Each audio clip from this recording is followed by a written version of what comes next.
So, yun lang Kas, thank you sa pagbisita ulit at syempre hindi to first, hindi to yung last, kundi umpisa pa lang to Kas. Yun, thank you so much Kas.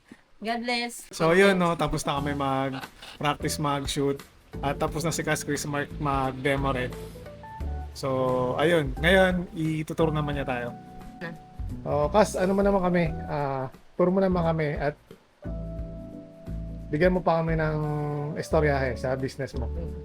Ayun Kas, thank you sa pagbisita no at yun, balik nga tayo ulit sa pagko-content no at sigurado naman to na kayang-kaya natin to. At ngayon nga pala kasi ituturo kita dito sa although walang tao ngayon kasi syempre gabi.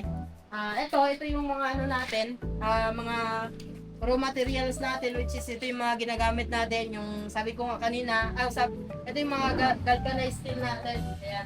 Hindi ko yan lahat. Ito namang area to, banda dito. Ito yung mga fabrication natin Kas. Ayan. Kaso dyan sa second floor naman, meron tayo dyang grinder. Ayan, sa grinderan para yung para malinis na yung natin, yung mga double deck natin. At saka naman ngayon iakyat sa third floor. Doon naman siya pipinturahan at pagka okay na doon, finish na, saka na naman natin i-deliver sa ating mga mahal na customer. Kasi ito nga pala yung nakikita mo dito ka sa side na to, ready for deliver na to siya. At ito yung frame syempre, at ito naman yung iba niyang kasama nandyan. At ito yung mga ganito kasi yung mga pangharang natin, yan kagaya na ito pangharang. So yun Kas, no? Sa next time marami pa tayong papakita dito. Para syempre maniwala sila na legit tayo dito na direct fabrication tayo ng mga double deck na matitibay.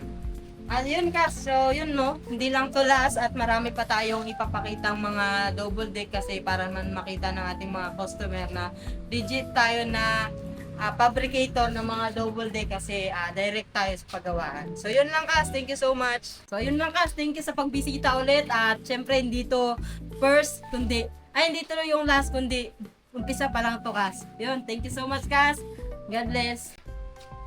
So yun, tapos na kami. Nakapag-demo na at nakapag-shoot si Cas Chris Marks. Ayun. Nakapag-trial na siya. Thank you So Kas. marami pang susunod. Nagpa-practice pa lang kami ulit.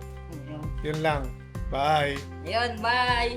Ayan, thank you so much. God bless.